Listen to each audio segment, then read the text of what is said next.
പ്രപഞ്ചത്തിലെ ഏറ്റവും വലിയ അത്ഭുതം ചെയ്ത കാറ്റാണ്. യേശുവിനെ മരിച്ചവരിൽ നിന്ന് ഉയർപ്പിക്കുകയും അവനെ സ്വർഗത്തിൽ പിതാവിന്റെ വലതുഭാഗത്ത് ഇരുത്തുകയും ചെയ്തപ്പോൾ അവനിൽ പ്രവർത്തിച്ചത് ഈ ശക്തിയാണ്. പറഞ്ഞേ ഹല്ലേലൂയാ, ഹല്ലേലൂയാ. അപ്പൊ അതുകൊണ്ട് അവനിൽ പ്രവർത്തിച്ചത് ഈ ശക്തിയാണ്. ഈ ശക്തി പീഡനങ്ങളുടെ നടുവിൽ ദൈവജനം പ്രാർത്ഥിച്ചപ്പോ പരിശുദ്ധാത്മാവ് ഇറങ്ങി വന്നു.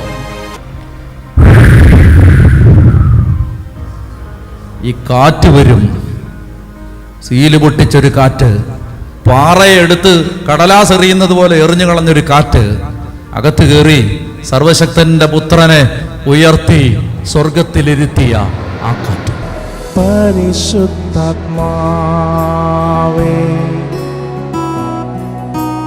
പറന്നിറങ്ങേണമേ,